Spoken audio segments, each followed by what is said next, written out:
Again, good morning, student.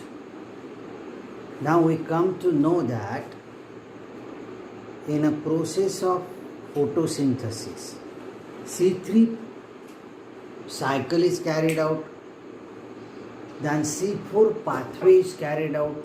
C3 pathway we call it as a Calvin cycle, and then we turn to photorespiration. आपण photorespiration पाहिलं. Photorespiration is the process of respiration in presence of light, and it was first discovered by Dicker and Tio and Dicker. बरोबर आहे. आता ह्या प्रोसेसमध्ये आता ही process कधी होते फोटोरेस्पिरेशनची? When the temperature is much more. Temperature वाढलं, कार्बन डायऑक्साईडचं कॉन्सन्ट्रेशन कमी झालं, ऑक्सिजनचं कॉन्सन्ट्रेशन वाढलं, then the photorespiration is carried out. C3 pathway requires the concentration of carbon dioxide near about 50 ppm. 50 ppm त्याला कॉन्सन्ट्रेशन लागेल, बरोबर, कार्बन डायऑक्साईडचं. बट आता इथे जर कॉन्सन्ट्रेशन कार्बन डायऑक्साईडचं कमी झालं, then plant undergoes photorespiration. Photorespiration का होतं? It is due to the dual nature of RUBP carboxylase. हा RUBP जो एन्झाईम आहे, it is a dual in a nature. When in a normal concentration, जेव्हा carbon डायऑक्साईडचं कॉन्सन्ट्रेशन जास्त असतं, then it behaves as a RUBP carboxylase combines with carbon dioxide. पण जर जर ऑक्सिजनचं कॉन्सन्ट्रेशन वाढलं, RUBPचं कमी झालं, ऑक्सिजनचं कार्बन डायऑक्साईडचं कमी झालं, ऑक्सिजनचं वाढलं, तर काय होईल? RUBP behaves as it behaves as a RUBP oxygenase. आता कार्बोक्सिलेज म्हणून ॲक्ट होणार नाही. It behaves as a oxygenase and combines with oxygen. बरोबर आहे. Now in this process there is a loss of photosynthesis. Near about 25% loss is there. आता इथे naturally प्लांटनी compensate कसं केलं आहे पहा, बरोबर आहे. The plant overcome this loss naturally, and there is some additional pathway in some plant like sugarcane, maize, barley, wheat. हे जेवढेही प्लांट आहे याच्यामध्ये एक ॲडिशनल पाथवे ऑपरेट केल्या जाते. This pathway was discovered by the scientist Hatch, Slack and Kortschak. बरोबर आहे. Generally C3 पाथवेमध्ये फर्स्ट स्टेबल कंपाऊंड आहे 3-फॉस्फोग्लिसरिक ॲसिड, आणि ह्या 3-फॉस्फोग्लिसरिक ॲसिडकडे 3 कार्बन प्रेझेंट आहे. So we call this pathway as a C3 pathway. पण ह्याच्यामध्ये काय पहा बरं, the Hatch, Slack and Kortschak found that, यांच्या असं लक्षात आलं की ह्या प्लांटमध्ये जो पहिला स्टेबल कंपाऊंड आहे, the first stable compound contain 4 carbon atom and the first stable compound is oxaloacetic acid. बरोबर आहे. म्हणजे इथे पाथवेचा स्टेबल कंपाऊंड बदलला. The oxaloacetic acid is a first stable compound and this stable compound contain 4 carbon atom. याच्याकडे 4 carbon atom आहे. So we call it as a C4 pathway. म्हणून आपण त्याला C4 पाथवे म्हणतो. मग आता ही पाथवे कशासाठी ऑपरेट होते माहिती का? It is to overcome the loss of carbon dioxide which occurs in a photorespiration. आता जे प्लांट हाय टेम्परेचरला सापडतात, जिथे टेम्परेचरच जास्त आहे, इन अ टेम्परेट रिजन, बरोबर आहे, जिथे ऑक्सिजनचं कॉन्सन्ट्रेशन जास्त आहे, कार्बन डायऑक्साईडचं कॉन्सन्ट्रेशन कमी होतं, लाईट जास्त आहे, तिथे ही पाथवे ऑपरेट केल्या जाते. बरोबर आहे. ह्या पाथवेला, ॲडिशनल पाथवेला आपण म्हणतो C4 पाथवे, कारण ह्याच्यामध्ये पहिला स्टेबल कंपाऊंड आहे ऑक्झॅलोॲसिटिक ॲसिड. ओके. आता ही ॲडिशनल पाथवे ऑपरेट होण्यासाठी याच्या लीफमध्ये थोडे चेंजेस दाखवले जातात. It shows a change in a leaf anatomy. C3 प्लांटचे जसे लीफ आहेत तसेच लीफ ह्याच्यामध्ये नाही आहे. They show the some changes because they follows an additional pathway in a process of photosynthesis. याच्यामध्ये ॲडिशनल पाथवे आहे. मग ॲडिशनल पाथवे फॉलो करण्यासाठी ह्याच्यामध्ये चेंज दाखवला जातो आणि ह्या चेंजला आपण म्हणतो क्रान्झ ॲनाटॉमी. बरोबर आहे. आता क्रान्झ ॲनाटॉमी का म्हणतो? क्रान्झ रशियन लँग्वेजमध्ये ह्याला आपण रिंग म्हणतो. The presence of bundle sheath cell which is in a form of ring. इथे जे हे बंडल शीथ सेल आहेत हे रिंगच्या आकारामध्ये प्रेझेंट आहे, सर्क्युलर नेचरमध्ये प्रेझेंट आहे. And that's why this modification we call it as a Kranz anatomy. याला आपण क्रान्झ ॲनाटॉमीने ओळखल्या जातो. बरोबर आहे. आता ह्याच्यामध्ये काय ॲनाटॉमिकल चेंजेस आहे पा लीफमध्ये? Here mesophyll cells are more or less compactly organised. आपल्याला हे सगळे चेंजेस पूर्णच्या पूर्ण ह्या एका डायग्रामवरनं लिहिता येतात. पहिला पा हे मेझोफिल सेल्स आहे ज्याच्यामध्ये क्लोरोप्लास्ट प्रेझेंट असतो. मग हे मेझोफिल सेल कसे ऑर्गनाइज आहेत पहा बरं. Mesophyll cells are more or less compactly organized. They are organized without intercellular space. त्यात दोन सेलमध्ये स्पेस नाही आहे, ह्याची अरेंजमेंट कॉम्पॅक्ट. बरोबर आहे. ध्यान. दुसरा पॉईंट परत मेझोफिल सेलचाच लिहायचा.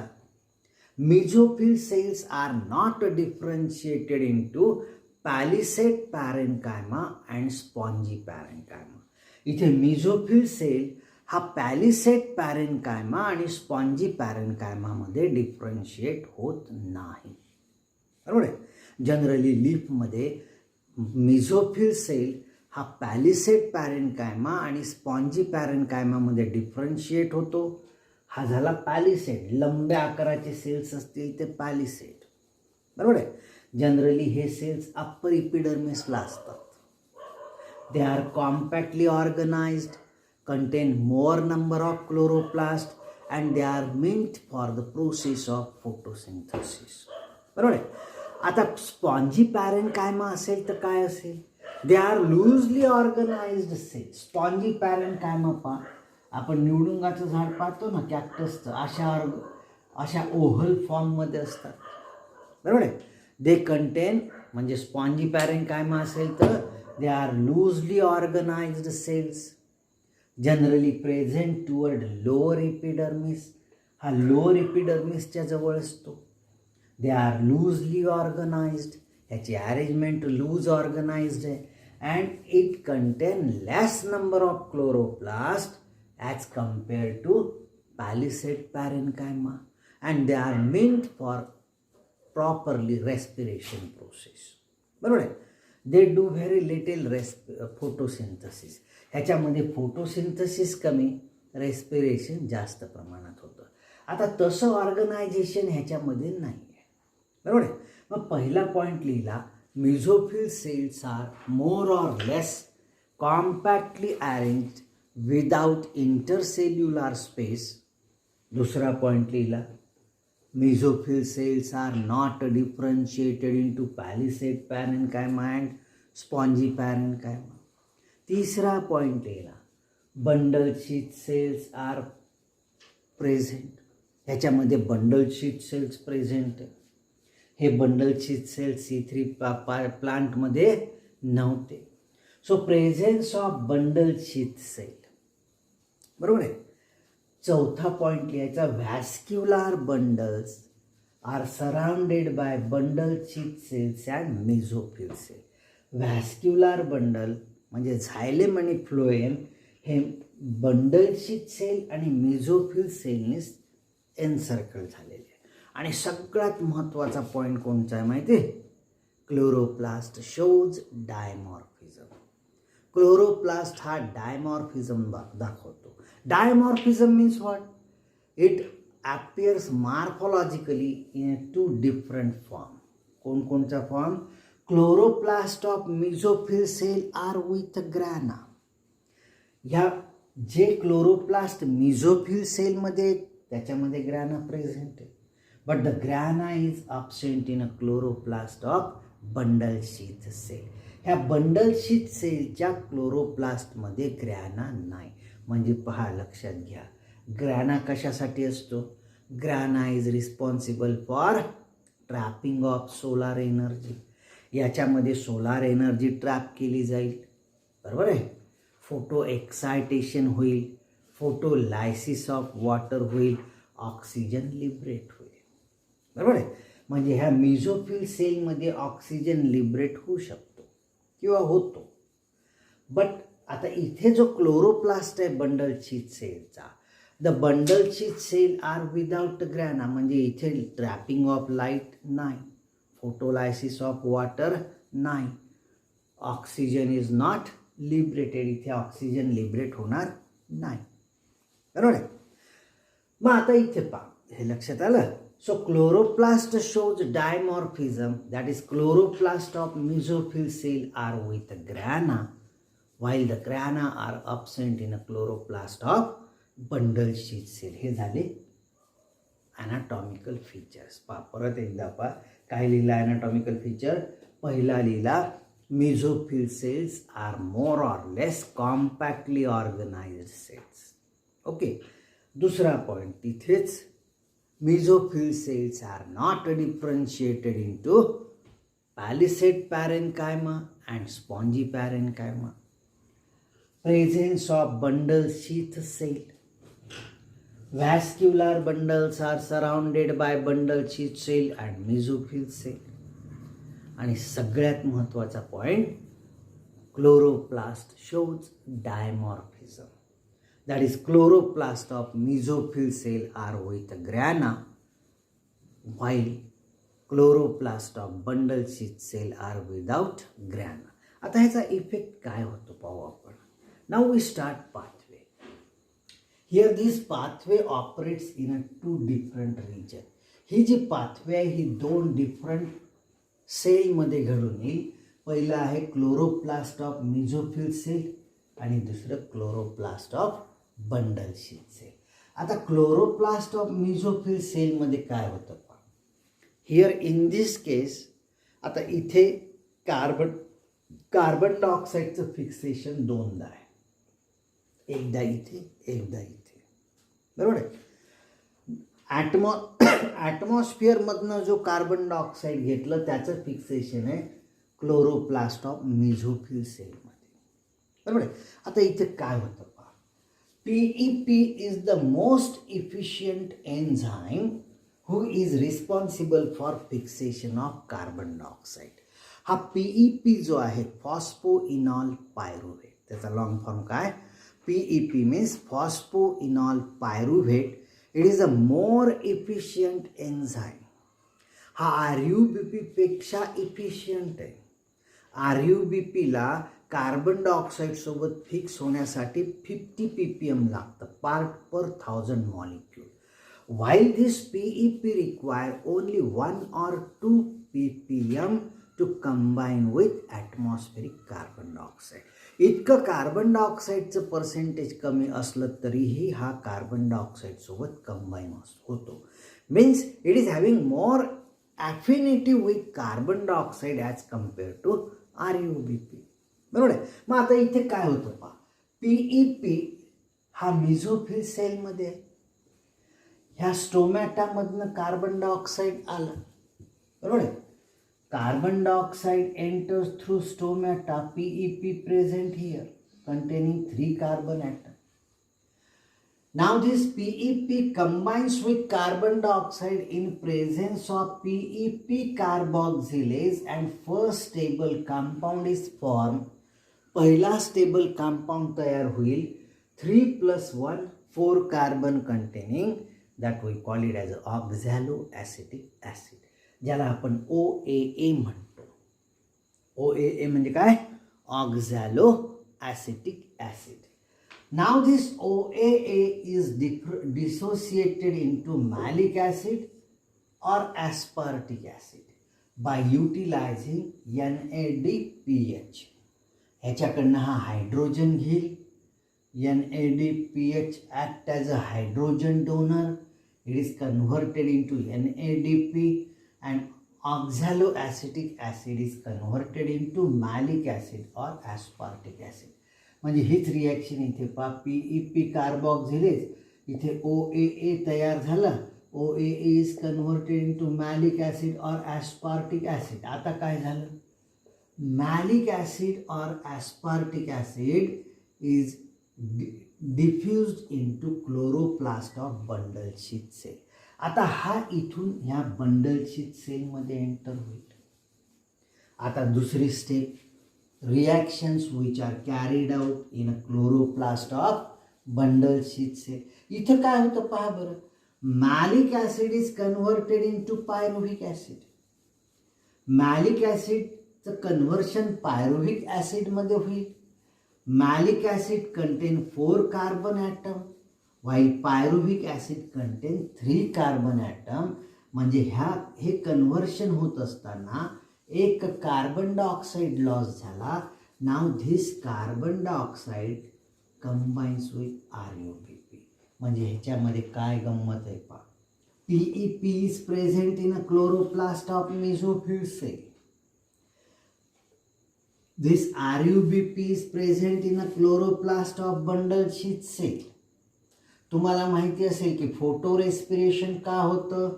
It is due to dual nature of RUBP.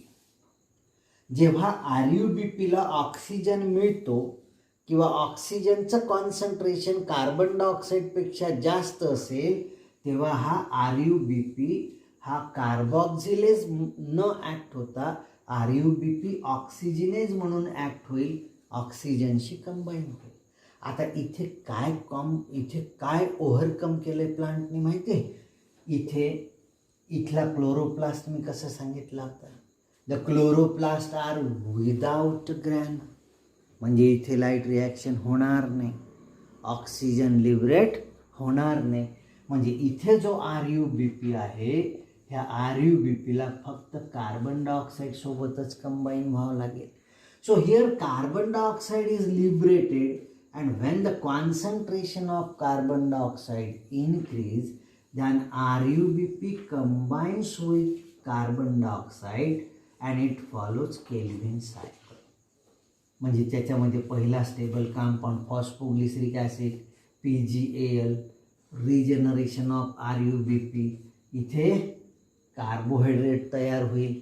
Now this carbohydrate, इथे जो कार्बोहायड्रेट तयार झाला, it is then transferred to phloem for its circulation throughout the body.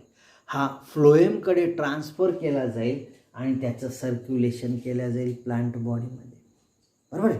Overcome कसं केलं लक्षात आलं का? Here this RUBP is having affinity with oxygen, as more affinity with oxygen as compared to carbon dioxide. हा त्याच्याकडे strongly attract होतो.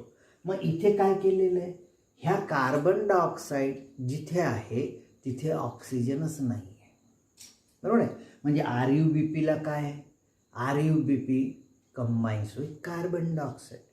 जेव्हा त्याचं कॉन्सन्ट्रेशन वाढत जाईल तेव्हा RUBP कार्बन डायऑक्साईड सोबत कंबाईन होईल, because oxygen is not available. हा व्हॅस्क्युलर बंडल ज्या प्लांटमध्ये फोटो रेस्पिरेशन होतं त्याच्यात नाही आहे. बरोबर आहे? म्हणजे इथे पहा, the loss 25% loss in a process of photosynthesis is manage by the plant naturally. हे नॅचरल ॲडॅप्टेशन्स आहेत. बरोबर आहे? नॅचरली ॲडॅप्ट केलेले कॅरेक्टर्स आहेत, which is we studied in a form of anatomical features, ज्याला आपण ॲनाटॉमिकल फीचर्सच्या हेडिंगमध्ये स्टडी करतो. आता इथे काय झालं माहिती का, it follows kelvin cycle, then pyruvic acid is formed. Pyruvic acid again entered into chloroplast of mesophyll cell. हा परत मेसोफिल सेलमध्ये एंटर होईल, and by utilizing one ATP molecule it is converted into PEP. Again there is a regeneration of PEP. Again this pathway is followed. आता आपण पाहिलं होतं की kelvin सायकलमध्ये 18 ATP वापरले जातात. बरोबर आहे ना. 12 ATP वापरले जातील 3-फॉस्फोग्लिसरिक ॲसिड टू 1,3-डायफॉस्फोग्लिसरिक ॲसिड तयार करताना इथे 12 ATP. बरोबर आहे. आणि RUMP टू RUBP मध्ये 6 ATP. असे 18 ATP are produced utilised in Calvin cycle. आता ह्याच्यामध्ये ॲडिशनल 12 ATP वापरले जातील. का बरं माहिती का? कारण इथे ATP पासनं ADP हा डायरेक्ट तयार होत नसतो. इथे ATP पासनं हा AMP तयार होईल. AMP म्हणजे ॲडिनोसाइन मोनोफॉस्फेट. परत ह्याच्यात एक IP टाकल्यावर हा ADP होईल. परत ह्याच्यात IP टाकल्यावर हा ATP होईल. बरोबर आहे. इथे 6 ATP वापरले जातात. इथे डबल लागतील कारण इथे पहिले ADP तयार होईल, नंतर ATP तयार होईल. कारण आपल्याकडे तयार काय झाला आहे? AMP तयार झाला. बरोबर आहे. मग एक फॉस्फेट ग्रुप टाकला ADP झाला. परत एक फॉस्फेट ग्रुप टाकला ATP झाला. म्हणजे आपल्याला इथे 6 दुनी 12 ॲडिशनल ATP. इथे 12 ॲडिशनल फॉस्फोरायलेशन म्हणजे IP लागतील आणि इथे ATP तयार होईल. ATPचं कन्व्हर्शन ADP मध्ये होईल. पहिले AMP नंतर ADP. असे टोटल ATPचे मॉलिक्युल्स लागतील 30 ATP.